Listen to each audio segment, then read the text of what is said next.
The sun was setting over the vast expanse of the western plains, casting long shadows across the rugged terrain. Dust swirled in the air as a lone cowboy named Sam trudged back to his ranch after another hard day's work. His boots crunched against the dry earth beneath him, and sweat trickled down his brow despite the cooling evening breeze. The horizon glowed with hues of orange and pink, painting an almost serene picture of nature's beauty. But for Sam, there was no time to admire it. His prize cow, a sturdy beast named Daisy, had wandered off earlier that afternoon. She had been grazing near the edge of the forest when she suddenly bolted into the woods without warning.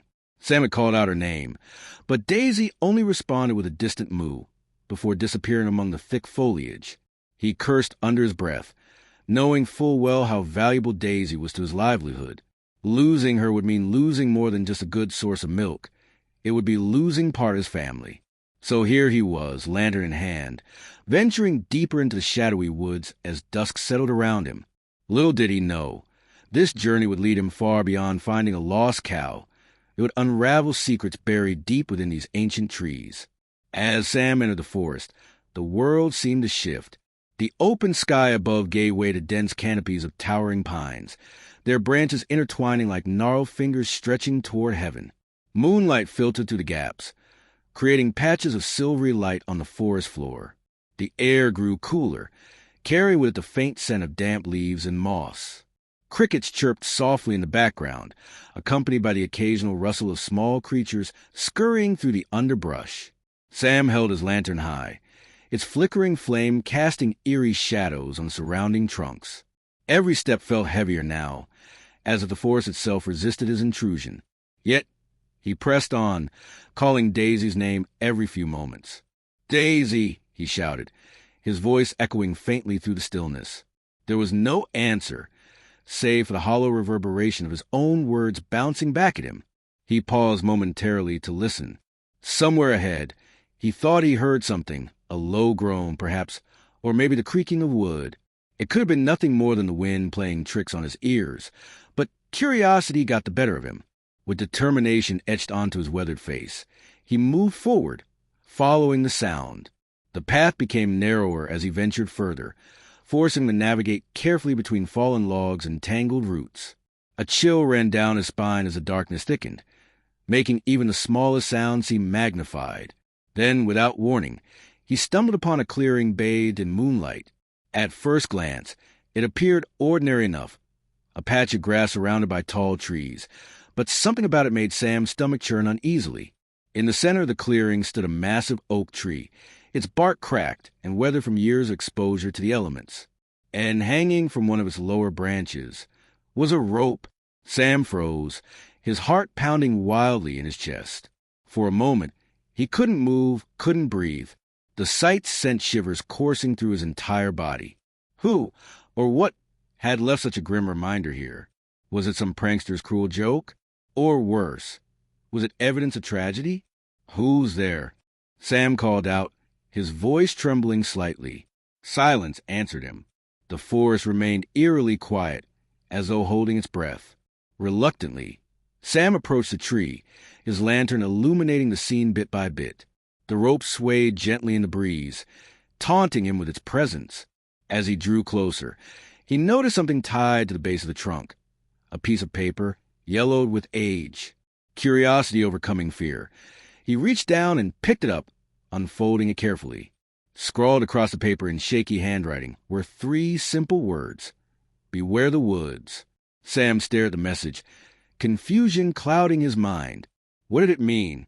And why was it left here, in this isolated clearing? Before he could ponder further, a sudden noise snapped him out of his thoughts. Behind him, leaves crunched loudly, followed by hurried footsteps.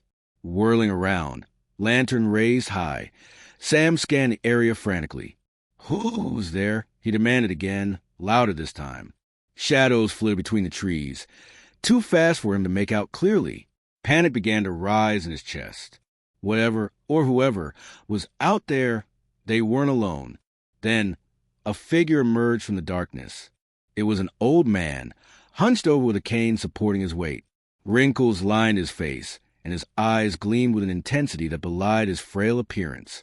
His clothes were tattered, stained with dirt and wear, suggesting he'd spent many nights sleeping rough under the stars.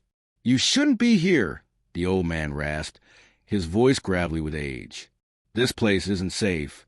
Sam frowned, lowering his lantern slightly. "Safe? I'm just looking for my cow. She ran off earlier." The old man chuckled darkly, shaking his head. "Your cow won't be coming back. Not unless you leave right now." Sam bristled at the cryptic remark. "What are you talking about? What's so special about this forest?" But instead of answering, the old man took a step closer, his gaze fixed intently on Sam. "You found the rope, didn't you?" Sam hesitated, then nodded slowly. "Yeah, I saw it. And there was a note. Said something about beware the woods." The old man sighed heavily, running a wrinkled hand through his thinning hair. "That rope has been here for years. Longer than most folks remember. Back when I was younger, we used to tell stories about it. How it marked the spot where someone met their end. Some say it was a runaway slave seeking freedom. Others claim it was a gambler who lost everything and decided life wasn't worth living anymore." Sam listened intently, his earlier frustration giving way to morbid fascination. "And you believe those stories?" "I don't know what to believe," the old man admitted. "All I know is that strange things happen around here. People disappear. Animals go mad. Even the ground seems to shift sometimes, like the forest doesn't want us here." Sam glanced around nervously, feeling the hairs on the back of his neck stand up. Despite himself, he started to wonder if the old man's warnings held any truth. Could the forest really harbor such malevolent forces? "But why me?" Sam asked finally. "Why warn me specifically?" The old man hesitated, his expression softening slightly. "Because I've seen it before. Seen men like you, stubborn, determined, unwilling to turn back even when they should. You remind me of someone I once knew." He paused, swallowing hard. "Someone I failed to save." Sam opened his mouth to respond, but the old man cut him off. "Listen to me, boy. If you value your life, you'll leave this place tonight. Don't wait until morning. Just go." For a moment, Sam considered doing exactly that. The forest had already unnerved him enough, and the thought of encountering whatever dangers lurked within filled him with dread. But then he remembered Daisy, the loyal cow who had been with him through thick and thin. How could he abandon her now? "I can't," Sam said firmly, surprising even himself with the conviction in his voice. "I came here for a reason, and I'm not leaving until I find her." The old man sighed, resignation creeping into his tone. "Very well. Suit yourself. But mark my words, if you stay, you may never see daylight again." With that, the old man turned and limped away, vanishing into the shadows as quickly as he had appeared. Sam watched him go, torn between gratitude and frustration. Had the man truly been trying to help, or was he merely stoking Sam's fears for his own amusement? Shaking his head, Sam refocused on the task at hand. If Daisy was still alive, she had to be nearby. Gathering his resolve, he pushed forward, deeper into the heart of the forest. Hours passed, each one stretching longer than the last. The moon climbed higher in the sky, bathing the forest in ghostly silver light. Sam's legs ached from the constant walking, and his throat burned with thirst, yet he refused to give up. Somewhere out there, Daisy needed him. Finally, just as hope began to wane, he spotted movement ahead, a flicker of white amidst the darkness. His heart leapt with relief. "Daisy," he called out, quickening his pace. Sure enough, the familiar shape of his cow emerged from behind a cluster of bushes. She looked disheveled, her coat matted with dirt and twigs, but otherwise unharmed. Sam rushed to her side, patting her affectionately. "There you are, girl. I've been worried sick about you."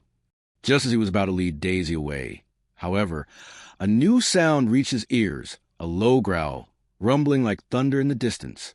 Sam froze, his blood running cold. From the shadows emerged a pair of glowing eyes, watching him with predatory intent. A wolf, or rather, a pack of wolves. Sam's mind raced as he assessed his options. He had his lantern, yes, but its feeble light wouldn't hold off a group of hungry predators for long.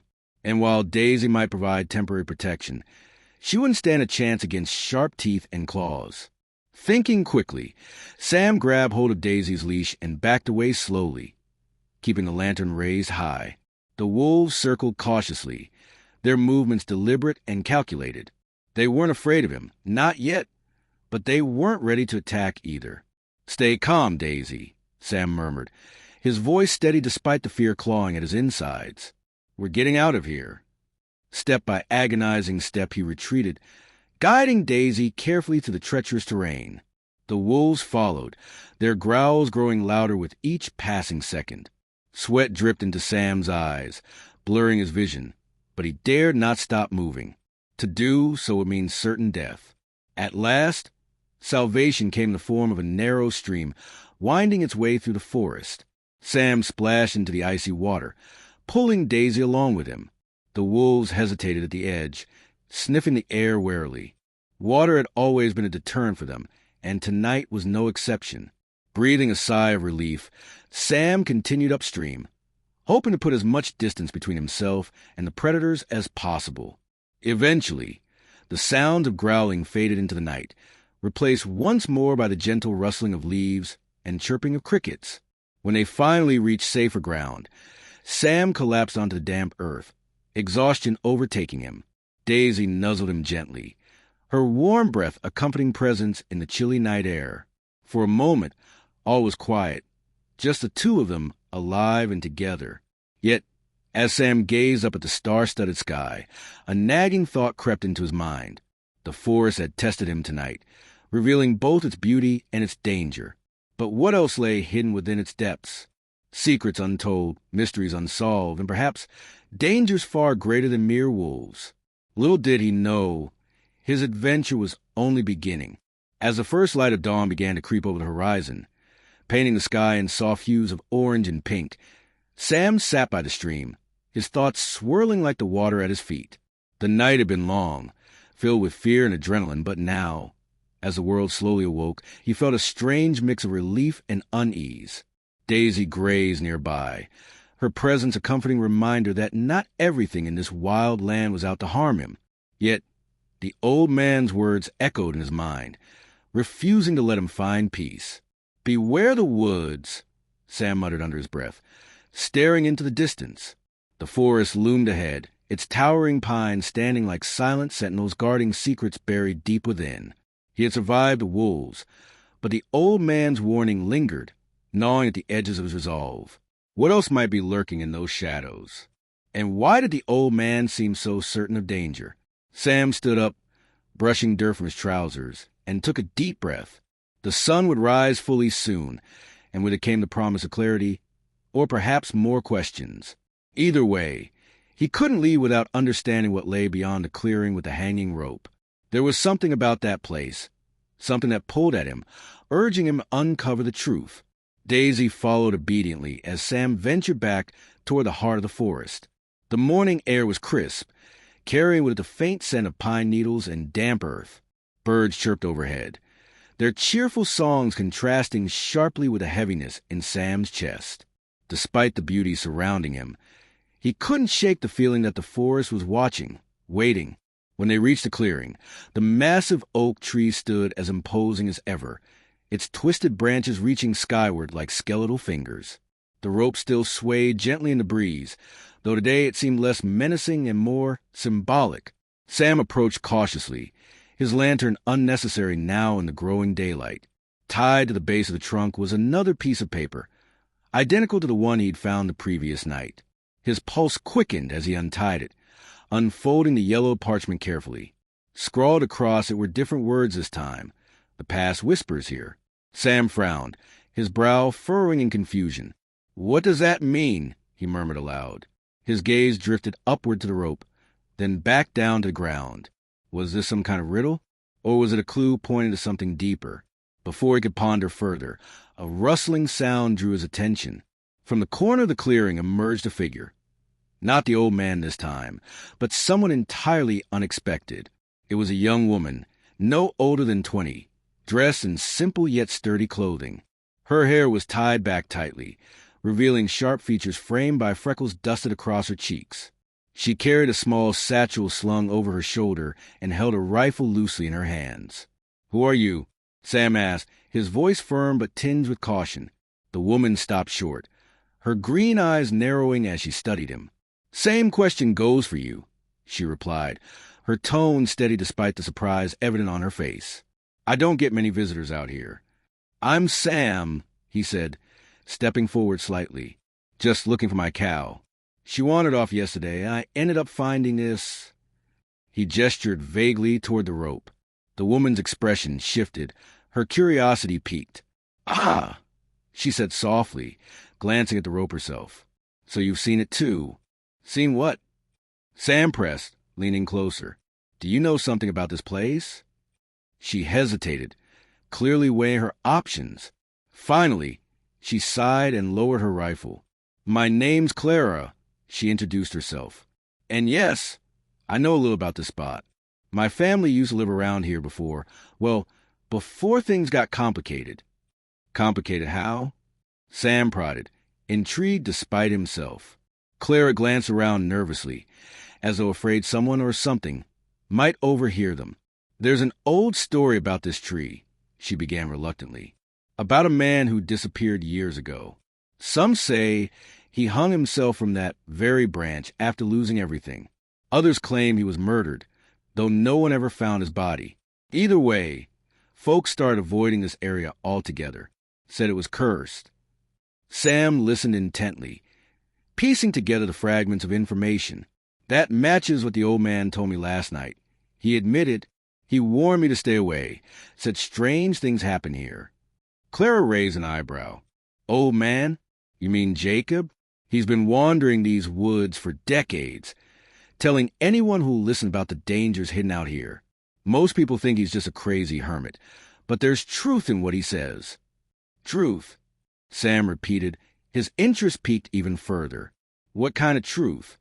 Instead of answering directly, Clara reached into her satchel and pulled out a leather-bound journal. Its cover was worn, the edges frayed with age. She handed it to Sam, who opened it carefully. Inside were pages filled with sketches and handwritten notes, detailing various locations throughout the forest. One page, in particular, caught his eye, a crude drawing of the clearing with the oak tree marked prominently in the center. "This belonged to my grandfather," Clara explained. "He spent years exploring these woods, documenting everything he saw.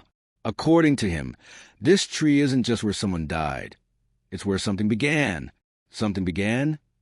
Sam echoed, confusion clouding his mind once again. "What do you mean?" Clara hesitated, her gaze darting toward the rope. "There's a legend among the native tribes who used to inhabit this region," she continued slowly. "They believe the forest has a spirit, a guardian of sorts, that protects its secrets. When someone disrupts those secrets, the spirit punishes them. That's why people disappear or go mad when they venture too far into the woods." Sam stared at her, unsure whether to believe her words or dismiss them as mere superstition. But then he thought about the wolves, the eerie silence of the forest, and the unsettling feeling that had clung to him since entering this place. Could there be more to these stories than mere folklore? "And you believe all this?" he asked finally. "I didn't used to," Clara admitted. "But after what happened to my family, I'm not so sure anymore." "What happened?" Sam pressed gently. Clara looked away, her jaw tightening. "My brother went missing 3 years ago. We searched everywhere, but there was no sign of him. Then, a few months later, we found his journal tucked inside our cabin. On the last page, my grandfather wrote that he'd uncovered something incredible, something dangerous, and that he hoped no one else would follow in his footsteps."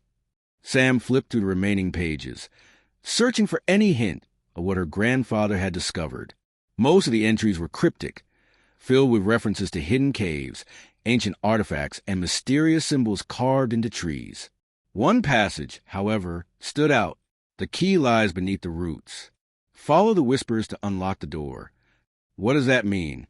Sam asked aloud, showing Clara the entry.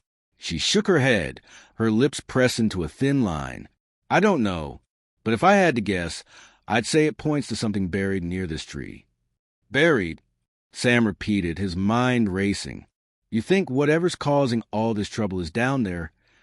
"It's possible," Clara said, her voice laced with uncertainty. But digging it up might not be such a great idea. If the spirit really exists, disturbing its resting place could unleash chaos. Sam weighed her words carefully, tore between caution and curiosity. Part of him wanted to drop the matter entirely, to turn back and return to the safety of his ranch. But another part, the stubborn, determined part, couldn't walk away now. Not when the answers were so close.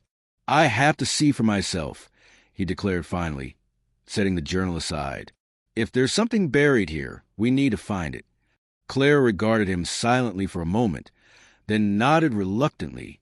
"All right," she said. "But if anything strange happens, we run. No questions asked." Sam agreed, and together they set to work. Using axes and shovel scavenged from Clara's satchel, they began clearing away the soil beneath the oak tree. The task proved harder than expected. The ground was hard-packed, and roots snaked outward in every direction, making progress slow and laborious. Sweat poured down their faces as the sun climbed higher in the sky, casting harsh shadows across the clearing. Hours passed, and just when Sam thought they'd hit a dead end, Clara let out a startled cry. Beneath a tangle of roots lay a wooden box, its surface weathered but intact. Carefully, they unearthed it, brushing away dirt and debris until the full extent of the artifact became visible. Inside the box was a collection of items unlike anything either of them had ever seen. There were strange symbols etched onto metal plates, intricate carvings of animals and plants, and a single object that caught Sam's attention most of all, a crystal orb, glowing faintly with an inner light. "What is this?" Sam breathed, holding the orb gingerly. Clara shook her head, or written across her face. "I don't know, but whatever it is, it feels alive." As if responding to her words, the orb pulsed brighter, casting patterns of light across the clearing. Both Sam and Clara froze, their breaths catching in unison. For a moment, nothing moved, nothing sounded, just a soft hum emanating from the orb. And then the whispers began. At first, they were faint, barely audible over the rustling leaves and chirping birds. But as the seconds ticked by, they grew louder, clearer, until the air vibrated with voices speaking in tongues neither Sam nor Clara understood. The forest itself seemed to stir, branches creaking and swaying despite the absence of wind. Fear gripped Sam's heart as he realized the truth. The old man's warnings, Clara's stories, the journal's cryptic notes, they all pointed to one thing. The forest truly did have a spirit. And now, by uncovering its secrets, they had awakened it. Clara grabbed Sam's arm, pulling him backward. "We need to get out of here," she shouted above the rising cacophony. But Sam hesitated, his gaze locked on the orb. Something about it called to him, whispering promises of power and knowledge. He wanted to understand, to learn what lay behind the veil of mystery surrounding this place. "Sam!" Clara cried, tugging harder. "Don't do it. We can't control whatever this thing is." Reluctantly, Sam tore his eyes away, letting Clara drag him toward the edge of the clearing. Behind them, the whispers intensified, blending into a single word repeated over and over: return. As they broke free of the forest grasp, emerging into the open plains bathed in sunlight, Sam couldn't help but glance back. The oak tree stood tall, its branches swaying as though bidding them farewell, or warning them never to return. For now, the danger had passed. But deep down, Sam knew the adventure was far from over. The forest had revealed only a glimpse of its secrets, and already it had changed him forever. Little did he know, the true test of courage and survival was yet to come.